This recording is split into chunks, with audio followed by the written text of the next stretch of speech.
Bonjour à tous et bienvenue dans l'invité du jour. Aujourd'hui, je suis ravie de recevoir deux photographes, deux femmes engagées qui vont nous parler du projet photographique Artisans et commerçants à poil. Mesdames, bonjour. Bonjour Sandra, bonjour Julie. Bonjour. Bienvenue dans l'invité du jour.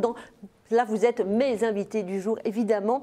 On va parler donc ensemble de ce projet que vous menez toutes les deux. Vous êtes un vrai duo, donc artisans et commerçants à poil. C'est une idée qui vous est venue, mais c'est une personne, un collègue, peut-être un collègue photographe du Nord. Racontez-nous un petit peu l'idée du projet. Alors, tout est parti d'un collègue qui est photographe en Picardie, qui s'appelle Arnaud Grasse, qui a fait une photo en étant dans son studio avec une pancarte en marquant « Artisan à poil ». Quitte à être mis à poil par le Covid, autant le faire moi-même. Artisan, première entreprise de France. Et ça a été suivi au niveau national et même international, parce que c'est allé jusqu'à l'Italie et la Belgique. Et on a une amie, une collègue qui l'a fait sur Château-Renard, qui s'appelle Mélissa Fabrique, qui l'a également fait. Et on s'est dit, nous, on est toutes les deux artisans photographes. On est à quelle période là? On est sur octobre, début novembre. Et on s'est dit qu'on pouvait le faire sur Marseille et la Côte Bleue, parce que je suis sur Marseille et Julie sur la Côte Bleue. Très bien. Et donc, on a lancé le mouvement, on a créé une communication, créé une page Facebook, on a invité des commerçants et des restaurateurs à nous contacter. Et après, le branle-bas de combat s'est mis en place et on a commencé à faire des reportages presque en non-stop pendant 2 mois et demi, 3 mois. Alors, avant qu'on parle de vos reportages respectifs, est-ce que le mouvement a pris de l'ampleur, justement, en partant du Nord et un petit peu ailleurs? Comment ça se passe déjà? Oui, puisqu'il y a plusieurs régions qui sont impactées avec ce projet. Et donc, oui, ça s'est développé. Il y a eu plusieurs médias qui en ont parlé. Et avec Sandra, il nous semblait extrêmement important que sur la région PACA, bien sûr, on puisse se réunir avec d'autres collègues photographes pour mettre en lumière ces personnes qui sont tellement essentielles à notre quotidien et qui malheureusement ne devaient fermer boutique. Oui. Alors effectivement, le slogan, c'est, on va le voir défiler sur les photos, hein, c'est ils sont effectivement nus, ils posent nus devant vous, photographes, et sur ce panneau, il y a marqué « Quitte à être à poil par le Covid ou gouvernement, je préfère le faire moi-même, artisan, première entreprise de France ». C'est important aussi, hein, donc le hashtag artisan à poil qu'on va retrouver évidemment partout sur les réseaux sociaux. C'est important de rappeler effectivement que les artisans, c'est la première entreprise de France. Écoutez, c'est ce que vous avez dans votre quartier. C'est un boulanger, une coiffeuse, un caviste. Alors, il y a eu cette ségrégation de essentiel, non essentiel, et on a eu des qui a déplu, qui a évolué en plus. Pour le dernier confinement, un coiffeur était devenu essentiel, mais une esthéticienne ne l'était plus. C'est ça. Donc ça a évolué. Les libraires sont devenus essentiels. Et on a des gens qui étaient dans les premières catégories, les premiers confinements, dans les non essentiels et les essentiels, qui nous disaient, écoutez, moi je le fais aussi par solidarité. Je suis un caviste, donc Nicolas de la Cave du Prado nous a dit, moi je vous contacte parce que je veux le faire pour ceux qui n'ont pas pu ouvrir. Parce que je suis ouvert, mais je suis solidaire de mes collègues. Tout à fait. Marie Roy, pareil, de la Cave de Réguse, pareil, m'a dit exactement la même chose. En fait, ils sont très solidaires les uns des autres, ils se soutiennent. Et en fait, nos commerçants, nos artisans, s'ils ne sont pas ouverts, nos villages, nos quartiers ne vivent plus. On devient des cités dortoirs, tout simplement. On va d'un point A à un point B pour aller travailler et on rentre et il n'y a plus de vie. Donc c'est extrêmement important. Moi j'habite un petit village sur la Côte Bleue. Si j'ai plus mes commerçants, si j'ai plus mes artisans, le village ne vit plus. Il n'y a plus rien, il n'y a plus de vie. Et on sait à quel point, effectivement, que c'est important. Vous avez été rejoint par 2 autres photographes. C'est vous qui les avez sollicités. C'est eux qui sont venus à vous, Johan et Sylvia. En fait, ce sont des amis. Donc, Sylvia était une amie de Julie. Johan, un ami à moi, photographe. Donc, on est 4 photographes professionnels. Donc, c'est vrai que notre activité a quand même été impactée. Bien sûr. Donc, on a eu très impacté. Donc, ceux qui sont en reportage et ceux qui sont en studio n'ont pas eu le même traitement également. Parce qu'il y a eu des fermetures pour ceux qui étaient en studio. Et en fait, ils sont venus et ils ont dit moi, j'ai envie de vous rejoindre, j'ai envie de le faire. Et en fait, on a eu une méthode de travail qui était assez journalistique, on va dire, et documentaire, puisqu'on faisait la rédaction d'un article. C'est là où ça devient encore plus intéressant. Voilà, vous allez un petit peu, c'est profond du coup. Ah oui, en fait, c'était pas juste on arrivait, on faisait une photo, donc on faisait un article. Ça aurait pu, et on parlait du projet, et on parlait des artisans et des commerçants, mais vous n'êtes pas arrêté là. Donc la version documentaire et journalistique, ça a été de faire une vraie rencontre. C'est-à-dire de comprendre comment ils étaient, comment ils travaillaient, comment ils étaient impactés, comment ils essayaient de trouver des solutions pour continuer à travailler. Donc il y a eu la photo, il y a eu l'article et il y a eu des interviews vidéo où on leur donnait la parole. Parce que la vidéo et la parole est aussi importante que l'image.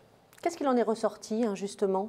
Est-ce que ils vous ont parlé de leurs problèmes, peut-être certainement financiers pour certains, d'autres des problèmes peut-être physiques, psychiques. Enfin voilà, il y a eu, j'imagine, un tas de choses.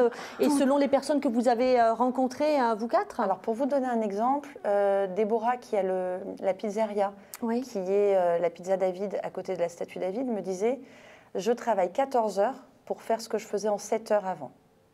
Donc il y a un doublement des heures de travail pour arriver à un même chiffre d'affaires que ce qu'elle faisait avant.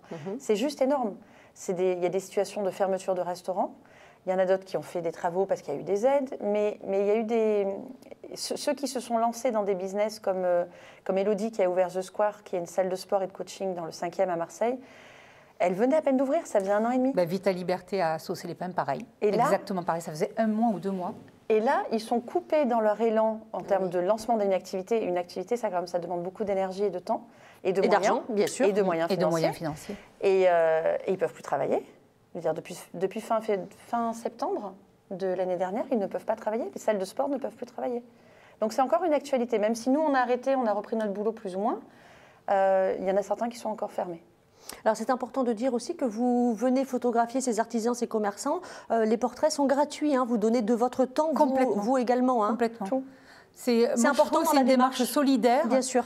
Et moi j'ai l'impression qu'on a fait un travail de sociologue à notre niveau, dans nos quartiers, dans nos régions.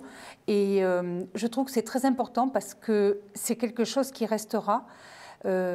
J'ai appris à connaître mes commerçants autrement que rentrer chez eux, acheter un produit et ressortir. Et aujourd'hui, je trouve que ça crée un lien particulier, assez intense. Et ça, je trouve ça très, très important parce qu'on se soutient. On est pareil qu'eux, on est dans les mêmes problèmes qu'eux. C'est ça. Donc vous les comprenez déjà. On se comprend. Et ça, c'est énorme. Alors ces portraits, ils sont lumineux, ils sont engagés, ils sont pour la plupart, ils sourient sur les portraits. Est-ce que vous leur demandiez des choses particulières, des poses ou Non. Comment se sont passées ces séances? Non. Alors, en ce qui me concerne, oui, parce que vous avez dû être aussi peut-être un peu différente. Oui, on a travaillé de manière complètement différente. Oui, c'est ça qui est intéressant. Tous les 4, on a travaillé de manière différente. Moi, je les laissais s'exprimer comme ils l'entendaient. D'accord. S'ils avaient envie de sourire ou pas, s'ils avaient envie de se mettre dans des positions spécifiques ou pas, je les laissais faire.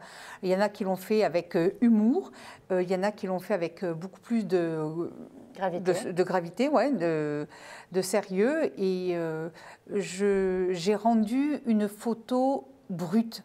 Je n'ai pas retouché mes photos, j'ai rendu une photo brute. J'ai rendu l'instant qu'on me donnait. Et ça fait aussi un petit peu un état d'urgence. Bien sûr. Voilà, donc... Il en est où le mouvement national aujourd'hui Il s'est un peu essoufflé, j'ai l'impression. C'est un peu essoufflé. Moi, je suis partie sur quelque chose de beaucoup plus dans du reportage. Les premières séances, j'avais un squelette avec moi. Et c'est vrai que je m'en suis un petit peu servie sur les robes de mariée parce que le secteur de l'événementiel mariage a été complètement sinistré. Le secteur du sport, on est allé accrocher le squelette et on l'a pendu en fait parce que c'était presque le cas du secteur. Et on est allé chercher d'autres choses avec les personnes. Et il y a toujours eu, dès le début, déjà un entretien téléphonique. Et déjà un lien de confiance qui s'est mis en place dans l'entretien téléphonique pour quand on arrive, on se connaissait presque déjà. Et j'ai le cas du bar des Amis dans le 8e. Oui. Je savais qu'en arrivant, vous connaissez ? Oui. Je savais qu'en arrivant, Yvan, il serait super sympa, que ça allait le faire, etc. Mais je savais que sa femme était un petit peu plus réticente. Plus timide, exactement. Ah non, mais carrément réticente. Réticente, d'accord.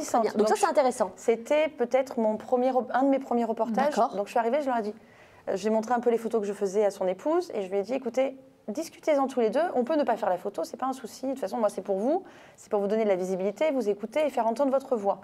Et ils sont allés parler, ils sont revenus la mine très grave, ils m'ont dit, on va le faire à 2. Donc monsieur, madame, tout nus, ça s'est fait en quelques secondes, ils se sont déshabillés, enveloppés dans un plaid, tous les copains étaient derrière en train de se marrer, en train de rigoler. C'est l'ambiance qu'on a dans nos commerces de Marseille aussi.